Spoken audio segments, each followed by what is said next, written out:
Hey guys, Faskivan here. So after the rather negative tone of the last two videos, this time I'm back with a guide. So as you may already know, the Nyungwe invasion is already upon us. That strange invasion thanks to the Multiverse of Madness update. So in this video we were going through the setup and check out the current best strategy for successful score runs.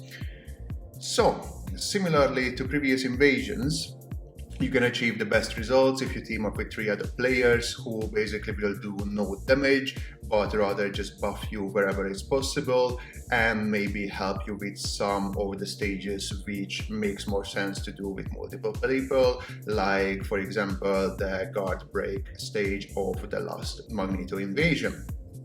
So let's see the setup.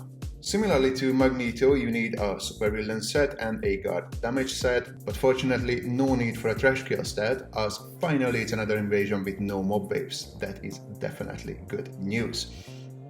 So let's have a look. Okay, let's start with the guard damage preset. So first of all, costumes. As a disclaimer, don't get distracted by the fact that I have 6-star costume pieces in here. The only reason that's the case is because I actually wanted to start an alt character. I upgraded my steampunk set for either Storm or Captain America, but then I realized that the game is basically not giving us enough stuff to be actually able to go ahead and create a useful alt. So I basically just rolled these items back when the Magneto invasion was on, and the reason for this is because the chest piece rolled guard damage. So basically, costume wise, just switch in even fodder costume pieces with guard damage if you have them. Any quality should be fine, as no other stats like damage, critical rate or damage or whatever matter, and we only use them for the tiny ball stage. And just to clarify, even 1 guard damage stat is better on a 3-star costume than using a 6-star max nano without guard damage stats. So if you want to have a log, basically my chest piece is giving me 28% guard damage straight up because it rolled 2 of the stats, which I cannot really use anywhere else because it's not really that useful of a stat apart from heroes like Captain America, for example, but for this it's just absolutely perfect. Moving on to badges. Basically, only slot 2 has the option to roll guard damage, so scroll to your stash as once again nothing else like level or course matter, but the fact that it has a guard damage as a stat. Again, even 1 guard damage stat is better than 0. So I'm using a level 115 piece. As you can see, I haven't even put any course in it, because there is literally no point to do so. Only thing I care about is the guard damage. Then moving on to companions, as you can see, I'm using Scrug as my main companion because she is the one who is doing guard damage and boosting my guard damage as well. Once again, nothing else matters but the fact that she does guard damage. As you can see, she's level 1 with a level 1 skill. I didn't even bother to upgrade the skill because this 18% increase is good enough already. Cool, then moving on to cards. So basically there are 2 guard damage cards from set 9 and set 11. That's all we have in the game. Set 9 you can actually farm from Pull in Sakaar, so make sure to do that until before the event ends. And set 11 is dropping from obviously the Dark Zone boxes, but I don't even want to mention that. So they are dropping from both the Alpha and the Omega boxes, so worth opening these if you have them lying around in your stash. I actually got both of these guard damage cards from Alpha boxes because Cool just wouldn't drop them. Again, quality or level doesn't matter, as even a 1-star is better than nothing. And then moving on to skills. As you can see, I've just switched in my highest guard damage skills. Damage, once again, doesn't matter. The more spammable the skill is, the better. So if you want to have a look, this is what I'm using for Black Widow. So obviously this is only useful for Black Widow mains, but just to run through them: close quarters, the kick-in thingy, then from the other close quarters, the dash thingy, and then another close quarters combat, the baton skill. And these are the 3 high ones, and as a medium one I'm using one of the deadly aim skills and one from the espionage devices.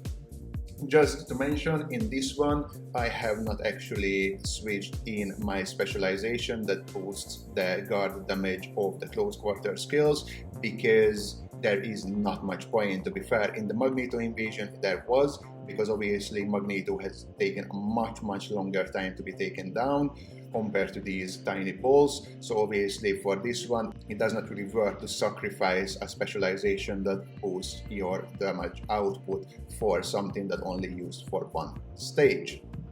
So that's about the guard damage setup. Let's move into supervillain preset. Okay, so the supervillain is rather easy, to be fair, because you don't really have to create a separate setup, because you probably have one anyway. Costumes, cards, skills, whatever gives you the highest DPS, single damage skills as per usual. Using your normal PvE boss setup is perfect, as I'm saying. So companion-wise is a bit more complicated though, because it depends on your team composition, or like what your team has. So basically 2 players should be running Tina and 2 players should be running Cersei.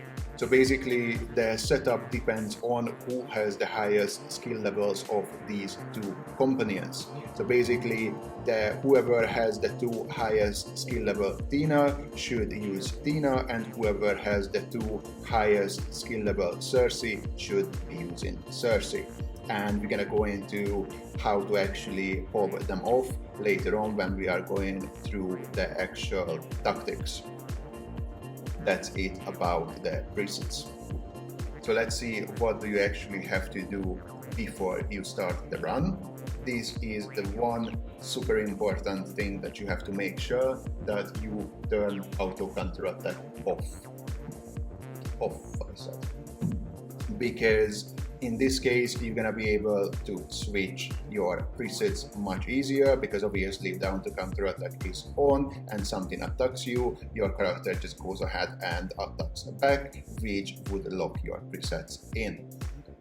And the other thing that you have to make sure that you have the best quality boosters in your inventory.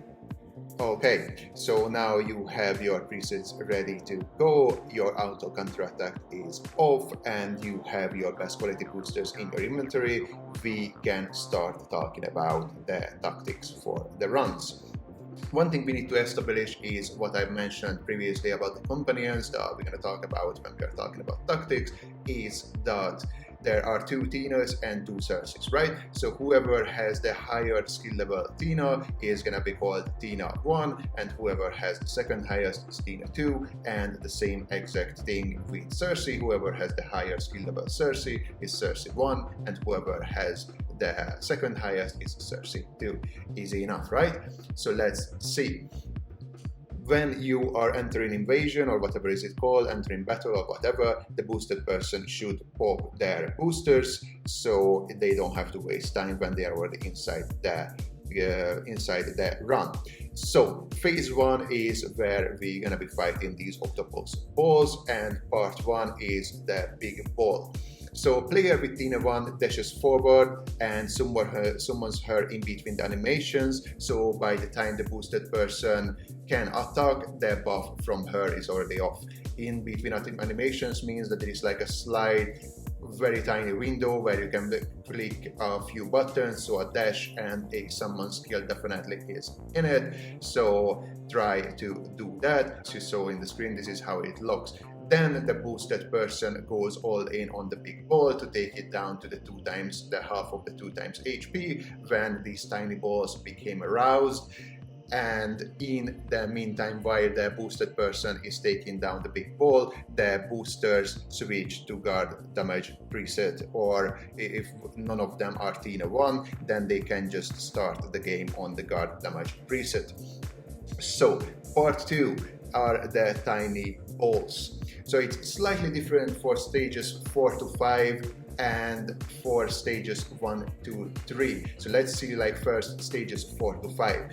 Basically, the player with Cersei 1 drops the first Scrag on the first tiny ball, then player with Tina 2 drops their second Scrag on their second tiny ball, and player with Cersei 2 drops their third Scrag on their third tiny ball, and you guys go ahead and take it down. Obviously, if the boosted person has a very low guard damage, they might as well stay on their supervillain preset, but as you can see, since I have quite a high guard damage out of my team, I have swapped to the guard damage setup and helped them take these down. And then part 3 is the return of the big ball, where the boosted person once again goes all in and takes the ball down ASAP. One thing to note, as you can see as well, the big ball starts with a dash when it comes back, so it might be better to actually wait out and reposition before you cast your skill, because you might end up missing a skill. Like for example, Black Widow's snipe is super easy to miss this way, because for some reason the sniper shot cannot actually shoot for further away than 2 meters. Tell me the logic in that. But anyway, jumping back to the tiny balls stage, because as I've mentioned, stages 1 to 3 are slightly different. So due to the tiny balls going down way too quick for companions to come off cooldown by the Doctor Strange phase, only Cersei 1 and Cersei 2 players should be dropping Scrag. The reason why it's the Cersei players, only the Cersei 1 and the Cersei 2 players, and not Tina 2 and Cersei 2, is because Cersei is simply not used on the Doctor Strange phase on stages 1 to 3, because they are just simply stealing too much damage away from the boosted person. So back to the schedule. As soon as the boosted person has taken down the big ball in part 3 of the first phase, we're gonna be moving on to phase 2, which is the Dead Strange phase.